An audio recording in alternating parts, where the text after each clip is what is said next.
தந்தை மகன் தூயாவின் நாமத்தினாலே ஜெபிக்கின்றோம்.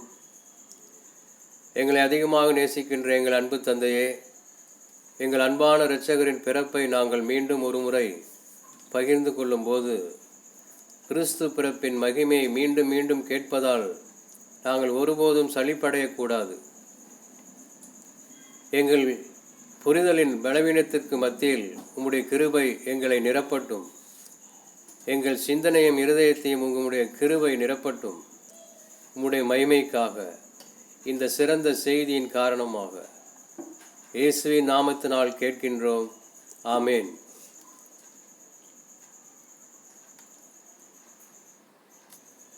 இயேசு கிறிஸ்துவை சிலுவையில் அறையப்பட்ட அவரே என்று வேறொன்றையும் அறியாதிருக்க எனக்குள்ளும் உங்களுக்குள்ளும் தீர்மானிக்கின்றேன். நமது நோக்கம் வெற்றி பெறுவதல்ல, மாறாக வெற்றி பெறும் வரை முன்னேறி செல்வதாக இருக்க வேண்டும். இன்றைய தலைப்பு செய்தி: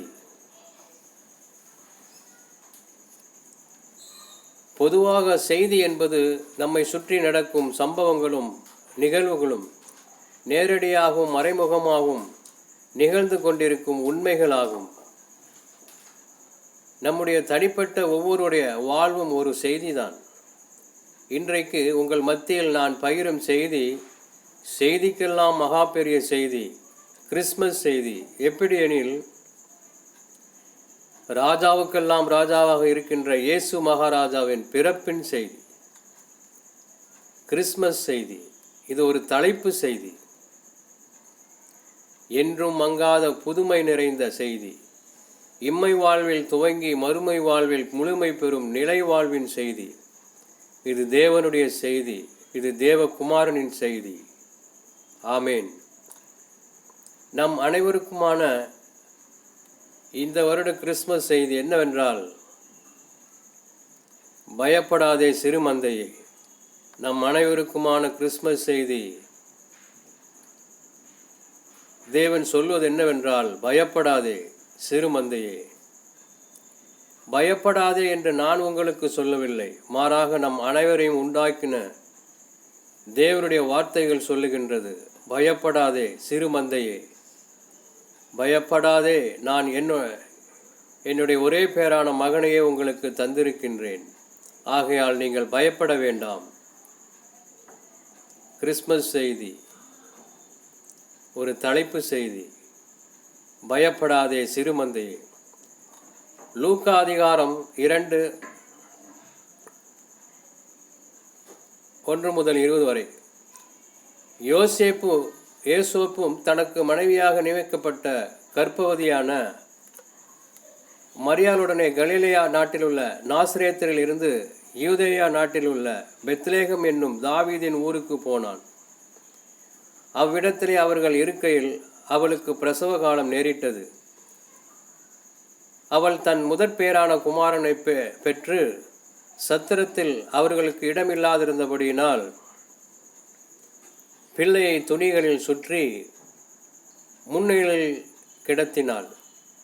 அப்பொழுது அந்த நாட்டிலே மேய்ப்பர்கள் வயல்வெளியில் தங்கி ராத்திரியிலே தங்கள் மந்தையை காத்து கொண்டிருந்தார்கள். அவ்வேளையில் கர்த்தருடைய தூதன் அவரிடத்திலே வந்து நின்றான். கர்த்தருடைய மகிமை அவர்களை சுற்றிலும் பிரகாசித்தது. அவர்கள் மிகவும் பயந்தார்கள். உடனடியாக தேவதூதன் அவர்களை நோக்கி, பயப்படாதிருங்கள், இதோ எல்லா ஜனத்துக்கும் மிகுந்த சந்தோஷத்தை உண்டாக்கும் நற்செய்தியை உங்களுக்கு அறிவிக்கின்றேன். பயப்படாதிருங்கள், இதோ எல்லா ஜனத்துக்கும் மிகுந்த சந்தோஷத்தை உண்டாக்கும் நற்செய்தியை உங்களுக்கு அறிவிக்கின்றேன். இன்று கர்த்தராகி இயேசு என்னும் இரட்சகர் உங்களுக்கு தாவீதின் ஊரில் பிறந்திருக்கின்றார். எழுத்தின் பிரகாரமாக கிறிஸ்மஸ் என்பதின் விளக்கம் கிரைஸ்ட் அல்லது கிறிஸ்து, மெசியா, மீட்பர் அல்லது இரட்சகர் என்பதாகும். மாஸ் என்றால் விழா அல்லது கொண்டாட்டம் என்பதாகும். கிறிஸ்மஸ் என்றால் கிறிஸ்து பிறப்பின் பெருவிழா அல்லது கொண்டாட்டம் என்பதாகும். Celebration of the birth of Christ is Christmas. இந்த கிறிஸ்துவின் பிறப்பில் மகா பெரிய மறைபொருள் அல்லது இரகசியங்கள் மறைந்திருக்கின்றது. முதலாவதாக நாம் அறிய வேண்டியது என்னவென்றால், யார் இந்த கிறிஸ்து? தேவன் ஒருவரே, தேவனுக்கும் மனுஷருக்கும் மத்தியஸ்தரும் ஒருவரே. எல்லாரையும் மீட்கும் பொருளாக தம்மை ஒப்பு கொடுத்த மனுஷனாகிய கிறிஸ்து இவரே. யார் இந்த கிறிஸ்து? தேவன் ஒருவரே, தேவனுக்கும் மனுஷருக்கும் மத்தியஸ்தரும் ஒருவரே. எல்லாரையும் மீட்கும் பொருளாக தம்மை ஒப்பு கொடுத்த மனுஷனாகிய கிறிஸ்து இவரே. இவருடைய பெயர் என்ன? இவருடைய பெயர் இயேசு என்பதாகும். இயேசு என்பதின் பொருள் தமது ஜனங்களின் பாவங்களை நீக்கி அவர்களை இரட்சிப்பார் எனப்படும். இவருடைய பெயர் என்ன? இவருடைய பெயர் இயேசு என்பதாகும். இயேசு என்பதின் பொருள் தமது ஜனங்களின் பாவங்களை நீக்கி அவர்களை இரட்சிப்பார் எனப்படும். இவருக்கும் எனக்கும் என்ன சம்பந்தம்? அவர் தமக்கு சொந்தமானதில் வந்தார், அவருக்கு சொந்தமானவர்களோ அவரை ஏற்றுக்கொள்ளவில்லை என்று வேதம் சொல்கின்றது. ஆனால் தேவன் நமக்கு சொந்தமானவர் என்று கிறிஸ்து தாமே தம்மையே ஒப்பு கொடுத்து வெளிப்படுத்துகின்றார். யாருக்கு இவர் கிறிஸ்து? தேவன் தம்முடைய ஒரே பேரான குமாரனை விசுவாசிக்கிறவன் எவனோ அவன் கெட்டு போகாமல் நித்திய ஜீவனை அடையும்படிக்கு அவரை தந்தருளி இவ்வளவாய் உலகத்தை அன்பு கூர்ந்தார். யாருக்கு இவர் கிறிஸ்து? யார் ஒருவர் தேவன் தம்முடைய ஒரே பேரான குமாரனை விசுவாசிக்கின்றானோ அவன் கெட்டு போகாமல் நித்திய ஜீவனை அடையும்படிக்கு அவரை தந்தருளி இவ்வளவாய் உலகத்தில் அன்பு கூர்ந்தார். கிறிஸ்மஸ் செய்தி என்பதின் விளக்கம் என்ன? கிறிஸ்மஸ் செய்தி என்பது நல்ல அறிவுரை அல்ல. கிறிஸ்மஸ் செய்தி என்பது நல்ல ஆலோசனை அல்ல. கிறிஸ்மஸ் செய்தி என்பது சிறந்த தத்துவம் அல்ல. கிறிஸ்மஸ் செய்தி என்பது கிழவிகள் பேசும் புராண கதைகள் அல்ல. கிறிஸ்மஸ் செய்தி என்பது யூதருடைய கட்டுக்கதைகளும் அல்ல. கிறிஸ்மஸ் செய்தி என்பது மதவாதிகளின் புரட்டுகள் அல்ல. கிறிஸ்மஸ் செய்தி என்பது மனுஷருடைய கற்பனை கதைகளும் அல்ல. கிறிஸ்மஸ் செய்தி என்பது எண்ணங்களில் ஒரு நிலைப்படுத்தும் தியான நிலை அல்ல. கிறிஸ்மஸ் செய்தி என்பது செவிகளுக்கு இன்பம் தரும் பட்டிமன்றம் அல்ல. கிறிஸ்மஸ் செய்தி என்பது கண்களுக்கு தீனி போடும் பொழுதுபோக்கு காட்சிகள் அல்ல. கிறிஸ்மஸ் செய்தி என்பது வருடத்தில் ஒரு முறை வரும் பருவகாலம் போன்ற ஒரு பருவகால செய்தியும் அல்ல. முதலாவதாக நாம் அறிய வேண்டியது என்னவென்றால், கிறிஸ்மஸ் செய்தி என்பது அறிவுரையோ ஆலோசனையோ தத்துவமோ அல்லது புராண கட்டுக்கதைகள் அல்ல என்கின்ற தெளிவு நமக்கு முதலாவதாக இருக்க வேண்டும். கிறிஸ்மஸ் செய்தி என்பது அறிவுரையோ ஆலோசனையோ தத்துவமோ அல்ல, புராண கட்டுக்கதைகளும் அல்ல என்கின்ற தெளிவு நமக்கு முதலாவதாக இருக்க வேண்டும். இந்த செய்திக்கு தொடர்பாக சில யதார்த்தமான சில வாக்கியங்களை பதிவிடுகின்றேன், கவனியுங்கள். சார், உங்களுக்கு ப்ரொமோஷன் ஆர்டர் வந்திருக்கு. என்ன சொல்கிறீங்க? நிஜமாகவா? அம்மா, உங்கள் மகளுக்கு சுகப்பிரசவத்தில் பெண் குழந்தை பிறந்திருக்கு. என்ன சொல்கிறீங்க டாக்டர்? நிஜமாகவா? நண்பா, நமது மாவட்டத்தில் நீதான் முதல் மதிப்பெண்களை பெற்றிருக்கின்றாய். என்னடா சொல்கிற? நிஜமாகவா? சார், உங்களுக்கு ப்ரொமோஷன் ஆர்டர் இந்த வருடம் வராதான் சார். நிஜமாவா சொல்கிறீங்க? அம்மா, உங்கள் மகளுக்கு சுகப்பிரசவம் கிடைப்பது சாத்தியமல்ல. நிஜமாகவா சொல்கிறீங்க டாக்டர்? நண்பா, பொது தேர்வில் நீ தேர்ச்சி பெறவில்லை. என்னடா சொல்கிற? நிஜமாவா? நான் நிஜமாகவே வெற்றி பெற்று விட்டேன். நிஜமாகவே எனக்கு வாழ பிடிக்கவில்லை. நான் நிஜமாகவே வெற்றி பெற்று விட்டேன். நிஜமாகவே எனக்கு வாழ பிடிக்கவில்லை.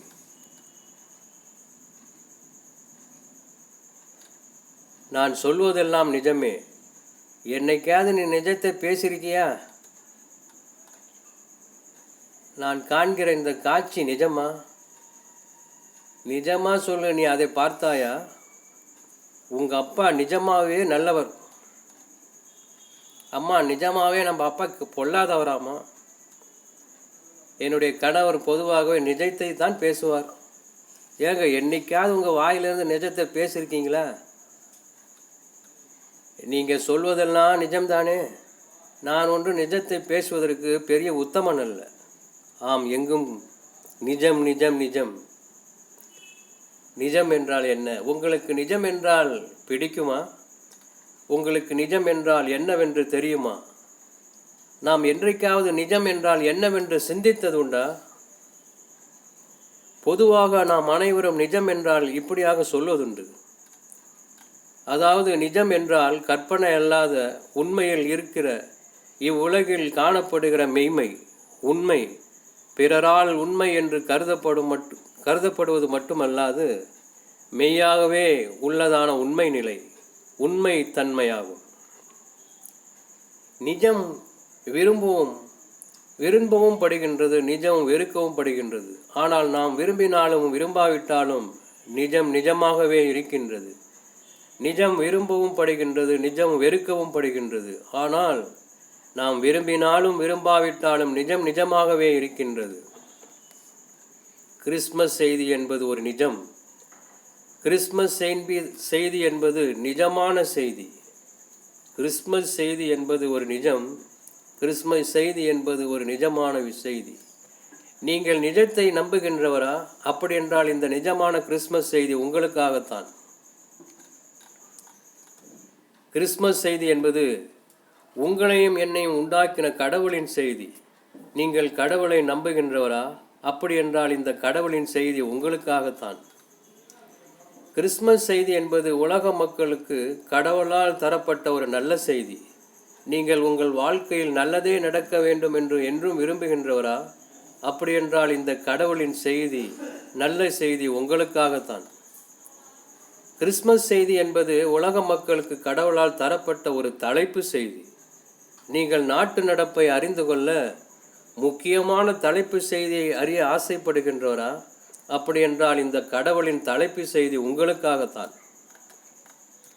சரி, கிறிஸ்மஸ் தரும் செய்தி தான் என்ன? கிறிஸ்மஸ் செய்தியை முழுமையாக இங்கே இன்றைக்கு என்னால் தர இயலாது. காரணம், ஏற்கனவே அதிக நேரம் உங்களிடமிருந்து எடுத்துக்கொண்டேன். ஆகையால் அவசரமான அடிப்படையான நிஜத்தை சொல்லி இன்றைய செய்தியை முடித்துக் கொள்கின்றேன். முதலாவதாக, கிறிஸ்மஸ் செய்தி ஒரு நிஜமான செய்தி. முதலாவது நாம் அறிய வேண்டியது என்னவென்றால், கிறிஸ்மஸ் செய்தி ஒரு நிஜமான செய்தி. இதுதான் கிறிஸ்மஸ் செய்தியின் அடிப்படையான புரிதல். இந்த கிறிஸ்து பிறப்பின் செய்தி நம்பப்பட வேண்டும். ஏனென்றால் இது நிஜமான செய்தி. நிஜம் நம்பப்பட வேண்டும், நிஜம் ஏற்றுக்கொள்ளப்பட வேண்டும். கிறிஸ்துவின் பிறப்பு நம்பப்பட வேண்டும், கிறிஸ்துவின் பிறப்பு ஏற்றுக்கொள்ளப்பட வேண்டும். இதுதான் கிறிஸ்மஸ் செய்தியின் அடிப்படையாக இருக்கின்றது. அடிப்படை தவறாக இருந்தால் அனைத்தும் தவறாகிவிடும். முதலாவதாக நாம் அனைவரும் அறிய வேண்டியது என்னவென்றால், கிறிஸ்மஸ் செய்தி ஒரு நிஜமான செய்தியாகும். 2 சாமுவேல் அதிகாரம் 7 வசனம் 28. கர்த்தராகிய ஆண்டவரே, நீரே தேவன், உம்முடைய வார்த்தைகள் சத்தியம். 2 சாமுவேல் அதிகாரம் 7 வசனம் 28. கர்த்தராகிய ஆண்டவரே, நீரே தேவன், உம்முடைய வார்த்தைகள் சத்தியம். ஆம், கிறிஸ்மஸ் செய்தி ஒரு சத்தியமான ஒரு செய்தியாக இருக்கின்றது. இரண்டாவது, கிறிஸ்மஸ் செய்தி என்பது கடவுளிடமிருந்து வந்த செய்தி. இது கடவுளின் செய்தி, இது கடவுளின் நற்செய்தி. கிறிஸ்மஸ் செய்தி யாதொரு மனிதனின் செய்தி அல்ல, மாறாக மனிதனுக்கான கடவுளின் மீட்பின் செய்தி. கடவுளிடமிருந்து வந்த செய்தி என்று நம்புவது நாம் நினைப்பது போல எளிதானதல்ல. இந்த செய்தி, கிறிஸ்மஸ் செய்தி கடவுளிடமிருந்து வந்த செய்தி என்று நாம் நம்புவது, நாம் நினைப்பது போல எளிதானதல்ல. யாதொருவருக்கு கடவுள் பயம் இல்லையோ அவர்களுக்கு கிறிஸ்மஸ் செய்தி வெறும் சடங்காகவே இருக்கின்றது இன்றளவும். கிறிஸ்மஸ் செய்தி என்பது கடவுளிடமிருந்து வந்த கடவுளின் நற்செய்தி. ஆம், இரண்டாவதாக நாம் அனைவரும் அறிய வேண்டியது என்னவென்றால், கிறிஸ்மஸ் செய்தி கடவுளின் செய்தியாகும். லூக்கா அதிகாரம் 20 வசனம் 13. அப்பொழுது திராட்சை தோட்டத்தின் எஜமான், நான் என்ன செய்யலாம்? எனக்கு பிரியமான குமாரனை அனுப்பினால் அவரை ஆகிலும் கண்டு அஞ்சுவார்கள் என்று எண்ணி தம்முடைய ஒரே பேரான குமாரனாம் இயேசுவை அனுப்பினார். ஆம், கடவுளின் செய்தி, கடவுளிடம் இருந்து வந்த செய்தி. தம்முடைய ஒரே பேரான குமாரனாம் இயேசுவை நம் மத்தியிலே அனுப்பினார். ஆகவே இது கடவுளின் செய்தி. மூன்றாவது, கிறிஸ்மஸ் செய்தி என்பது கடவுள் மனிதனாக பிறந்தார் என்கின்ற நிஜம். மூன்றாவது உண்மை, கிறிஸ்மஸ் செய்தி என்பது கடவுள் மனிதனாக பிறந்தார் என்கின்ற நிஜம். இது உலகத்தில் இருக்கிற ஒரு சவாலான நிஜம். கடவுள் மனிதனாக பிறந்தார் என்கின்ற நிஜம் ஒரு சவாலான நிஜம். இந்த நிஜத்தை உலகத்தில் 70% மக்கள் ஏற்றுக்கொள்ளவில்லை. இந்த நிஜத்தை, கடவுள் மனிதனாக பிறந்தார் என்ற நிஜத்தை உலகில் 70% மக்கள் ஏற்றுக்கொள்ளவில்லை. 15% மக்களுக்கு புரியவில்லை. 10% மக்களுக்கு புரிதலில் தெளிவில்லை. 70% மக்கள் ஏற்றுக்கொள்ளவில்லை. 15% மக்களுக்கு புரியவில்லை. 10% மக்களுக்கு புரிதலில் தெளிவில்லை. கடைசியாக மிஞ்சுவது வெறும் 5% மக்களே. இவர்களே பாக்கியவான்கள் என்று அழைக்கப்படுகின்றனர். மூன்றாவது, நாம் அனைவரும் அறிய வேண்டியது என்னவென்றால், கிறிஸ்மஸ் செய்தி கடவுள் மனிதனாக பிறந்தார் என்கின்ற நிஜ செய்தி. யோவான் அதிகாரம் 1:1-14. ஆதியிலே வார்த்தை இருந்தது, அந்த வார்த்தை தேவனிடத்தில் இருந்தது, அந்த வார்த்தை தேவனாய் இருந்தது, அந்த வார்த்தை மாமிசமாகி கிருபையினாலும் சத்தியத்தினாலும் நிறைந்தவராய் நமக்குள் வாசம் பண்ணினார். தேவனின் வார்த்தையானவர் இயேசு கிறிஸ்துவே. யோவான் அதிகாரம் 1:1-14. ஆதியிலே வார்த்தை இருந்தது, அந்த வார்த்தை தேவனிடத்தில் இருந்தது, அந்த வார்த்தை தேவனாய் இருந்தது, அந்த வார்த்தை மாமிசமாகி கிருபையினாலும் சத்தியத்தினாலும் நிறைந்தவராய் நமக்குள்ளே வாசம் பண்ணினார். ஆம், தேவனின் வார்த்தையானவர் இயேசு கிறிஸ்துவே. கடவுள் மனிதனாக பிறந்தார். நான்காவது, கிறிஸ்மஸ் செய்தி ஒரு சந்தோஷமான செய்தி, சந்தோஷம் தருகின்ற செய்தி, யாரும் பயப்பட வேண்டாம் என்று ஆறுதல் தருகின்ற செய்தி.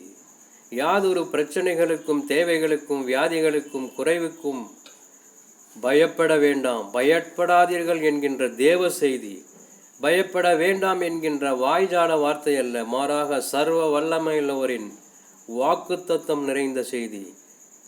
ஆம், நான்காவதாக நாம் அனைவரும் அறிய வேண்டியது என்னவென்றால், கிறிஸ்மஸ் செய்தி ஒரு சந்தோஷம் தருகின்ற ஆறுதல் செய்தி. நீ பயப்பட வேண்டாம், நான் உன்னோடே இருக்கிறேன் என்கின்ற இயேசு கிறிஸ்துவின் அன்பின் செய்தி.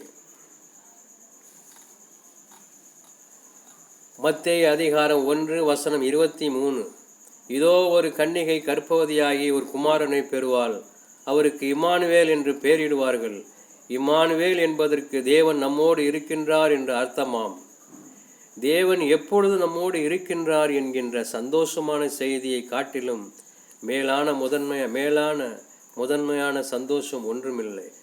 மத்தேயு அதிகாரம் 1:23. இதோ ஒரு கன்னிகை கர்ப்பவதியாகி ஒரு குமாரனை பெறுவாள், அவருக்கு இம்மானுவேல் என்று பெயரிடுவாராக. இம்மானுவேல் என்பதற்கு தேவன் நம்மோடு இருக்கின்றார் என்று அர்த்தமாம். ஆம், தேவன் எப்பொழுது நம்மோடு இருக்கின்றார் என்கின்ற சந்தோஷமான செய்தியை காட்டிலும் முதன்மையான சந்தோஷம் ஒன்றுமில்லை. கிறிஸ்மஸ் செய்தி ஒரு சந்தோஷமான செய்தி. கிறிஸ்மஸ் செய்தி ஒரு நிஜமான செய்தி. கிறிஸ்மஸ் செய்தி கடவுளின் செய்தி. கிறிஸ்மஸ் செய்தி கடவுள் மனிதனாக பிறந்தார் என்கின்ற நிஜ செய்தி. கிறிஸ்மஸ் செய்தி ஒரு சந்தோஷமான செய்தி. கிறிஸ்மஸ் செய்தி நீ பயப்படாதே என்கின்ற வாக்குத்தத்த செய்தி. ஆமேன். லூக்கா அதிகாரம் 2:10-11. தேவதூதன் அவர்களை நோக்கி, பயப்படாதிருங்கள், இதோ எல்லா ஜனத்துக்கும் மிகுந்த சந்தோஷத்தை உண்டாக்கும் நற்செய்தியை உங்களுக்கு அறிவிக்கின்றேன். மார்க் அதிகாரம் 5:36. இயேசு சொல்கின்றார், பயப்படாதே, விசுவாசம் உள்ளவனாயிரு. மார்க் அதிகாரம் 5:36.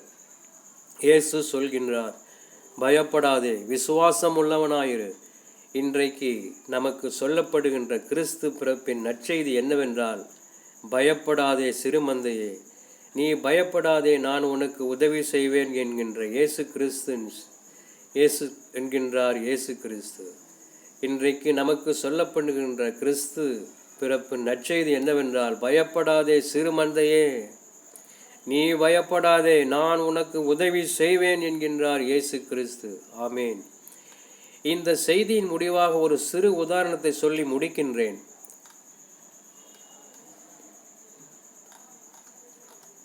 ஒரு மலையின் மேல் ஒரு சிறு கிராமத்தில் 2 நண்பர்கள் இருந்தனர்.